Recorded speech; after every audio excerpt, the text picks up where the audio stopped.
To my left, you can see certain essential commodities. These are essentially vegetables, from tomatoes to green chilies to ginger to garlic.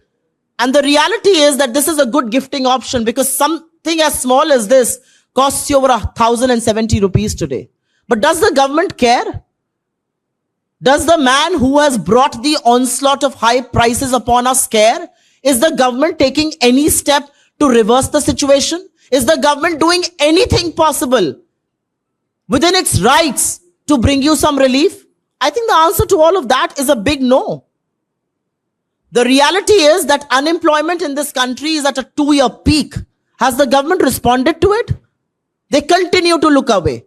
Tomatoes are being sold for 140 to 150 rupees a kg. Green chilies for 400 rupees a kg. Ginger for 400 rupees a kg. Garlic equally high. The reality is it is not just vegetables. And no, it is not a seasonal factor. The transport cost is huge. If only the government acts on it, there will be relief. The reality is prices of spices like cumin, jeera has gone up to 800 rupees a kg. It has seen a jump of nearly 200 rupees in a few months. Pulses, as common as tuar or arhar dal, are costing you anything between 160 to 170 rupees. Branded pulses even more. Prices of rice have gone up. Prices of wheat have gone up. What about the common man? What about the middle class? What about the poor reeling under poverty? What is the government planning to do about all of that and more? And before I say anything, we will be sharing with you a comparative chart of where prices were in the UPA and where prices are today. And no, purchasing power parity for common Indian is down. An average Indian is poorer than how they were between 2013 to 2023. The reality also is that there are certain items where the weightage has gone down, but the prices have gone up. And I will just very briefly display some of this to you. These are biscuits.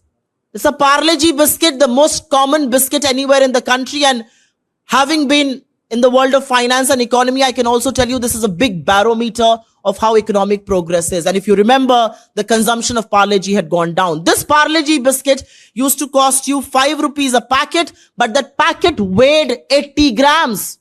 Today, this packet weighs 50 grams. I have tea leaves here with me. 250 grams of this tea leaf used to cost us 50 rupees. Now 200 grams cost us 70 rupees. I have this namkeen here with me.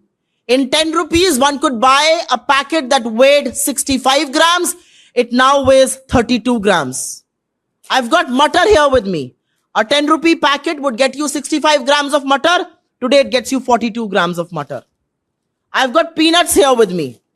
It used to cost 10 rupees, 55 grams. Now you get only 34 grams in that 10 rupees. I've got a chocolate here with me. You know, everybody likes to have a chocolate once in a while. It used to cost me 5 rupees. It now costs all of us 10 rupees. Prices have not gone up by a 50 paisa or a rupee. They have doubled from 5 to 10 rupees.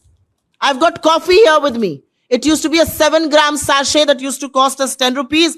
That 7-gram sachet has now been reduced to 5.5 rupees. 1.5-gram sachet rests with Mr. Modi. And here is sauce. 950 grams of this sauce used to cost me about 100 rupees. It now costs us 850 grams for 100 rupees. So the reality is that the government is completely apathetic. They don't really care. It doesn't matter to them what common man or woman is facing. And is it a fact that the government can't do anything? Is it all seasonal? Absolutely not. I mean, look at the Congress governments. Look at our government in Rajasthan. Our government in Rajasthan is committed to bringing relief. We are giving cylinders for 500 rupees. Our governments like in Karnataka have made bus service free. That has left additional money in the hands of women. And that is relief for them in a time when they're reeling under high prices. So the government can do a lot, but the government is busy profiteering. Crude oil prices on an average for this government have been at $65 a barrel. But have prices gone down for you? No, they haven't. After the Russia-Ukraine war started, prices went up, but then they came down and came down substantially. Today, they are anywhere between $70 to $72 a barrel. Have prices gone down for you? No. Can the government bring down prices any moment? They just have to bring excise duty down. Are they willing to do it? No, they are not. They're getting cheaper crude from Russia. Who's the beneficiary of that cheap crude? What is happening to that cheap crude? Nobody knows. So from this very platform, we ask the government to take immediate steps so that some relief can be brought to people of this country. We expect the government to rationalize fuel prices. We expect the government to reduce prices so that diesel costs come down, so that prices of vegetables can come down. We expect the government to stop profiteering through taxes, to remove common flour and yogurt right now from the GST and bring in some relief. And people who are really reeling under high prices need to be given some monetary help, some fiscal help. And that is going to be a big boost for those people.